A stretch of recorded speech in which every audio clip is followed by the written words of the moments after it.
Most of us are familiar with the process of breaking in a new barrel. And for those of you that aren't, it's just you fire a shot and then you clean the bore, you fire another shot, clean the bore, fire 2 shots clean, fire 3 shots clean, and so on until you fired 20 shots, 40, however many shots your particular break-in procedure calls for. But all break-in procedures follow that same general pattern. And the theory behind that is, by having a clean bore when we fire a shot, the shot that we fire, the bullet will have direct contact with the steel inside of the barrel and smooth out any roughness or tool marks inside of the bore versus it just contacting fouling from previous shots. So that's why we do the cleaning. And theoretically, that will ultimately give us better accuracy. The problem with this is there's no way to know if it makes a difference. And that's why this has been debated for so long now. We could take a rifle that it's an extremely accurate rifle after a break-in procedure, but it could have been an extremely accurate rifle had we not gone through the break-in procedure. There's just no way to know for certain either way. Everything we just talked about was related to the accuracy of a rifle in terms of breaking in the barrel. But there's another aspect of breaking in a barrel that we almost never talk about, and that's velocity. And I heard a famous custom barrel maker say once that no 2 barrels are the same, even if they're produced at the same time. And I believe him.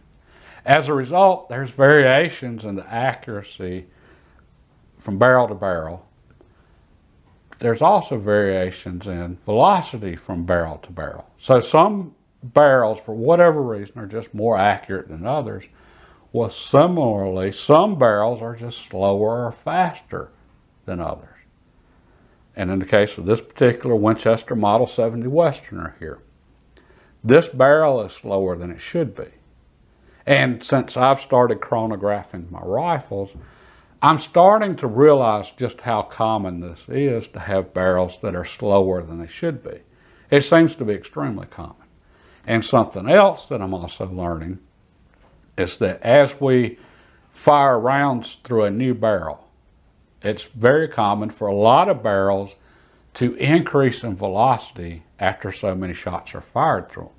So after we fire the first 50, 100, 200 rounds through a lot of barrels, they'll increase in velocity by 50, 75 feet per second. In terms of accuracy, there's no way we can know if a break-in process affects the accuracy of a rifle.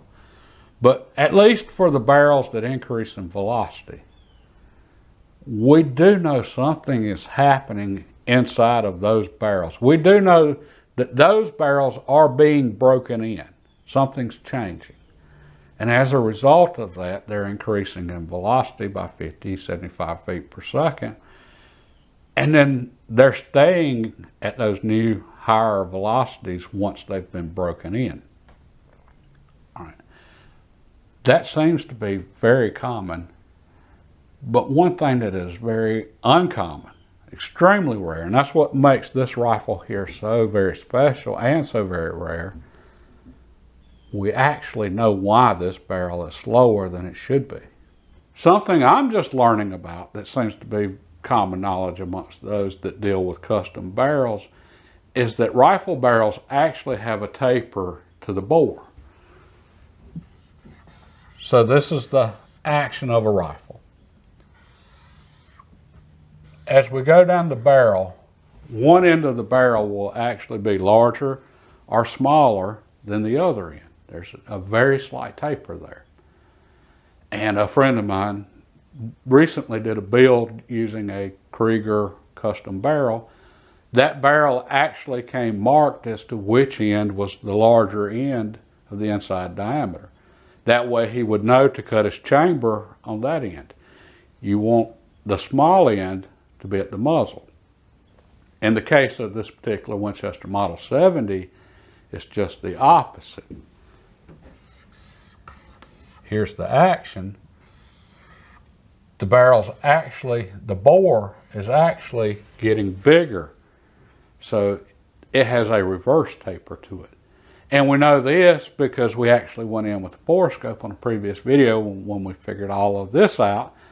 And we could see at about 2.5 inches before the muzzle, our fouling stopped inside of the grooves in the barrel. So we could see that the bullet was actually losing contact with the inside of the bore. And I also had some accuracy issues. The rifle would be extremely accurate. But then the slightest little change in my groups would go all over the place. Well, one thing that I've since learned that's also extremely common with a reverse taper is that if a bullet loses contact with the bore like this, the bullet can become unstable. That explained a lot. That explained why the barrel was so sensitive, and it also explained why the barrel was losing velocity. At about 2.5 inches before it reached the muzzle, gases were actually escaping and going around the bullet. So instead of, it's a 24-inch barrel, but it was shooting as if it were a 20-inch barrel or 21-inch barrel instead of a 24-inch barrel. It's the reason for the loss of velocity. My hypothesis. Yeah, we're breaking out the big words today for this one and the experiment I'm proposing. I believe velocity and accuracy are related, and I believe that the cause for so many barrels being slower is a reverse taper. I don't know that, but that's my hypothesis. And I also believe that going through a break-in procedure actually helps lessen the time it takes to get to a stable velocity. And I believe what's happening is by cleaning and not having any fouling, the bullet, when it passes through the barrel, through the bore, with a reverse taper, this end here is actually, we'll call it a constriction. It's not necessarily undersized or oversized or any of that. It's just smaller in diameter. The bullet's having to pass through a smaller bore. As the bullet gets closer to the muzzle end of the bore is larger. The bullets don't have as good of a seal. I believe a break-in procedure where we have direct contact to steel would actually help increase the size of the diameter. It would actually wear on the diameter a little bit. Combined with my particular break-in procedure, which I read in an article many years ago, it was an interview with Kenny Jarrett, and he explained JB bore cleaner and cleaning a barrel, and he also described the break-in procedure. And I went through most of that just here recently, and on the Parker Hill, the last video cleaning that barrel. I'll leave a link below to that video for any of you that are interested. I think that break-in procedure helps speed up or lessen the amount of shots it takes for velocity to stabilize. And I also believe break-in procedure helps increase accuracy by giving us a more consistent bore diameter throughout the length of the bore. Okay, and this particular rifle, this is not a new rifle, it's not a new bore, so we can't try this with a new bore. But what we can do is clean this barrel, take it down to steel with no fouling, and then run or at least my break-in procedure that I used to use on rifles. And because of this particular barrel being the way it is, we can actually run a borescope through here. And we can see at the point at which the fouling stops, when the bullet loses contact with the bore. We can see at that point extends further down the barrel after we go through our break-in procedure.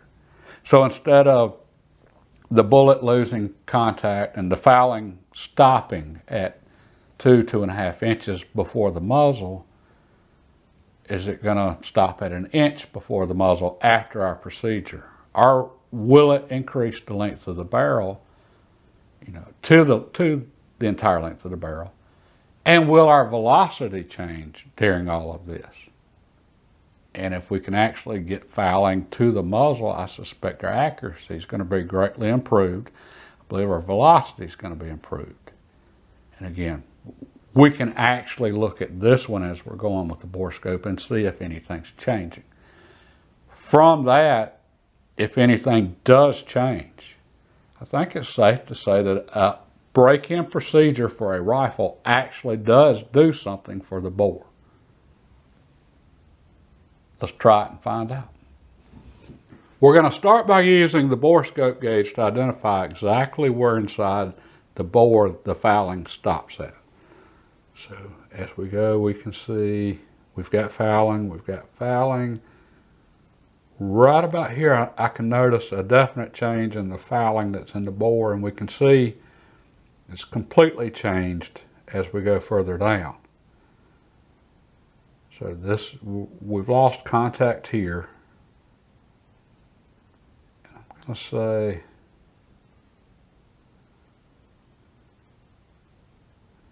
right about here is where we really start seeing a difference. Right about here. So if I mark this spot exactly on the receiver, and we're going to put some tape on here. That way we'll be able to see when we start cleaning and shooting if this tape matches up later on. So we're going to clean this barrel here thoroughly and take it down to steel, just like we did in the previous video cleaning the barrel on the Parker Hale. And we're going to start with regular jag, a patch, and we're going to put some Kroll on the patch and then soak this barrel in penetrating oil.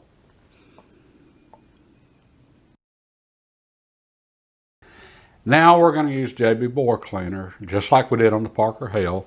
And I'll also leave a link below in the description to a video that I believe Brownells sponsored it, or it's a Brownells video on this exact process. And it's just a lot quicker. Really good video on this. But I've got my patch here. All right, we're going to coat this patch with a little bit of JB Bore Cleaner. And for this patch, I cut it down a little bit. I made it smaller. This patch was perfect for the 303 British because it's a 30 caliber. This being a 270, I'm guessing it would have been a little big. So I've got JB Bore Cleaner on the patch, about a third of the way down. I'm going to fold it over, add some more JB Bore Cleaner.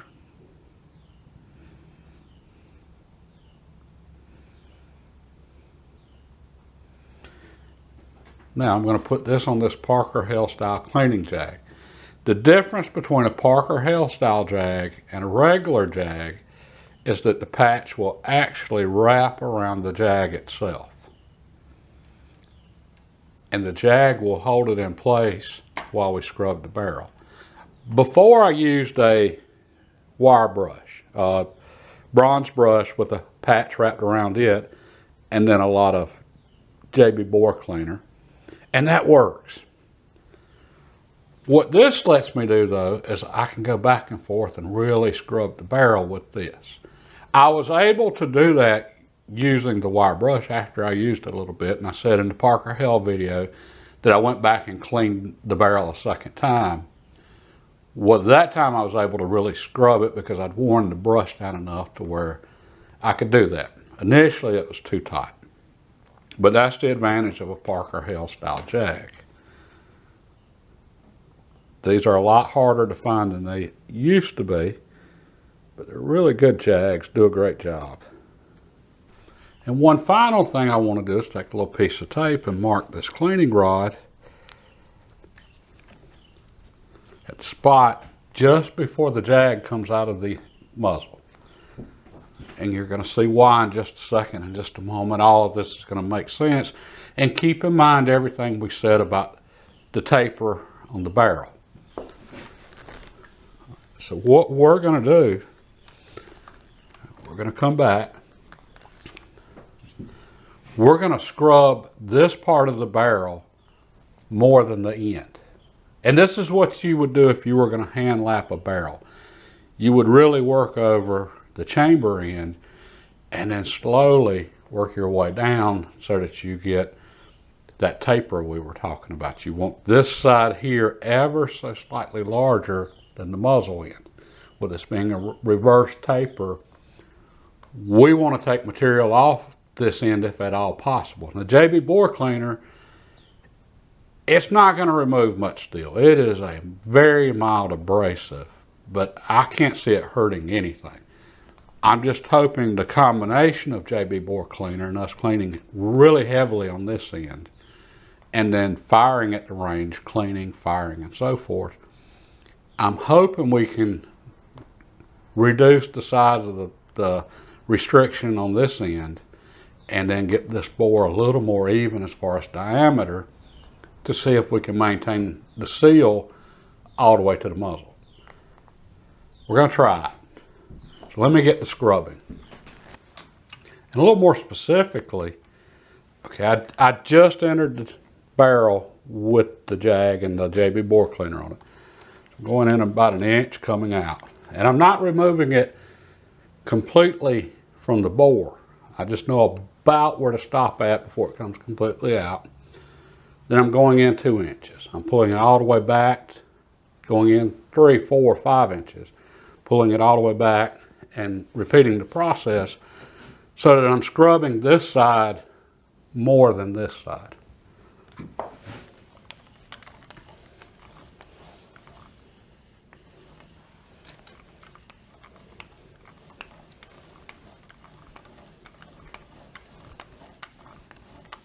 For getting all of the JB compound out of here and cleaning this bore out real well, I used a square patch with the Parker Hale style jag for wrapping it around it, and I used square patches for the bronze brush on the Parker Hale when I just wrapped a patch around the brush.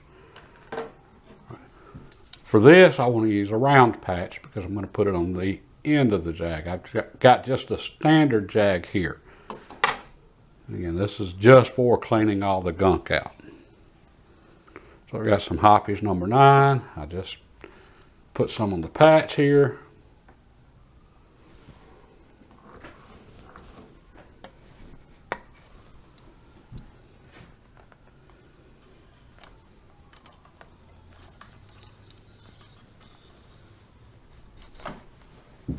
And I'm just going to keep running wet patches through here till they come out clean, and they are far from clean right now. I can see a lot of penetrating oil and JB and everything else on this patch, but that's good. That's what we want. And it's extremely dirty. Again, that's what we want. Now I'm just going to run dry patches through here till we get it dry, and then we'll look at it through the bore scope and see what we've got. But I can already tell I'm going to have to go through the process again on this one, just like the Parker Hale, because I'm seeing a lot of green on my patches. Well, that's from the copper fouling. But let's get this done and we'll take a look at it. I went ahead and just did the second cleaning on the barrel, and it was still not great, so I cleaned it a third time. And the third time, I let the Kroll penetrating oil soak in the barrel overnight, 24 hours. And let's see what we've got now. So this is the throat of the chamber, and now we're entering the bore.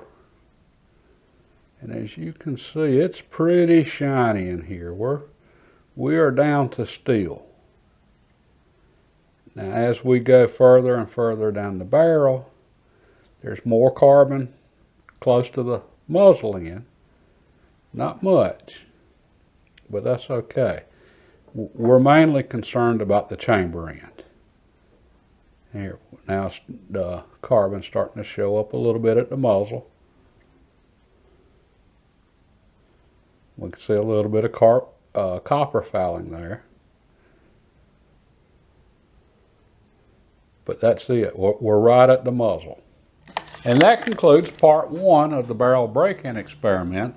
And I decided to break this down into 2 parts because I really felt like the cleaning, we needed to go in detail on that, and it needed to have its own part just so everybody understands how to do the cleaning and what we're doing here and why. especially with this rifle being not new and us having to take it down to steel. And I want to stress, this is not a cleaning I normally do to any rifle.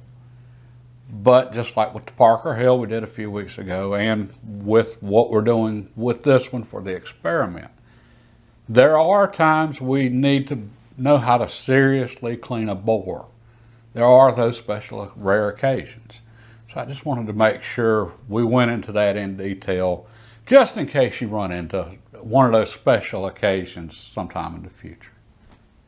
I hope to get to the range this coming weekend and get the shooting and cleaning and this testing part of this little experiment done so we can see how this turns out. And I'm just as anxious as any of you to find out, I guarantee you that. But I can't make any promises. And something I haven't talked much about, I post videos every Sunday afternoon at 12:30, or just about every Sunday. And I usually film them the day before, on Saturday. Saturday's my day for going and doing the things I enjoy doing and making videos and so forth. Okay. I don't have just a lot of videos put back that I can just post whenever. And for me, I feel like there's a certain authenticity in filming and posting videos in real time.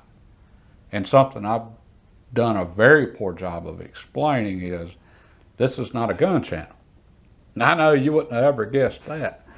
This is a lifestyle channel. And for me, being able to go out into the field and put food on the table and really understanding the tools I use to do that with, that's an important part of my lifestyle. So filming the way I do, things come up, stuff happens. These are real projects and this is real life. Things happen in real life. This morning, I was not planning on doing this video today. I wanted to wait until I could go to the range so that I went ahead and filmed part 2 so that I had part 1 and part 2 ready. That way I knew nothing would come up and okay, part 1, part 2. So this morning, I was going to go out and do a video on my boat. I just got a boat after 12 years and I'm excited about that. I had not planned on the neighbors deciding to have a new roof put on their house and the roofer showing up bright and early first thing this morning on a Saturday. But yeah, I couldn't make that video with all of the noise and commotion and so forth going on, so let's go ahead and do this one. This is a project I need to be getting wrapped up anyway. And so here we are, and like I said, things come up. That's life, and this is life. And I wanted to explain all of that, first of all, so you'll understand if I don't have part 2 next week. But also, going forward, I want to focus more on my lifestyle. I want to get a little more personal with my videos. And the only reason I want to do this is because so much of what is out there now, it's not real. It's fake. Right now, there are content creators and social media that they will literally rent a private jet for an hour just so they can go on the jet while it's just sitting on the runway and take pictures of themselves so that they can post the pictures and make it seem as if they're traveling the world in their own private jet, when in reality they're flat broke. Seriously, that's how powerful the perception is today in our social media. Any of us with any real world experience, we know that to be successful, success comes from rolling up your shirt sleeves, putting your head down, going to work, and living within your means. That's how you become successful. That's reality. Projects, they take a long time. That's reality. We don't have the time for so much of what we want to do. That's reality. So things can take a long time. It takes patience to create success. And that slow everyday work eventually adds up and builds up. These projects that take me forever, eventually I'll get them done, and my gun collection's gonna be where I want it. Anyway, I want to work more this year on sharing that with y'all. And I really feel like that's something that could be a benefit for you younger viewers especially, that so much of your perception is based on what you're seeing on social media, and so much of that's just wrong. I mean, it's just, so much of that's just a lie. So anyway, that's the plan. And today it's January the 8th. So we got a brand new year ahead of us. We got a brand new month ahead of us. So roll up your shirt sleeves and get ready. We got a lot of work to get done this month. God bless, and Lord willing, I will see y'all next week.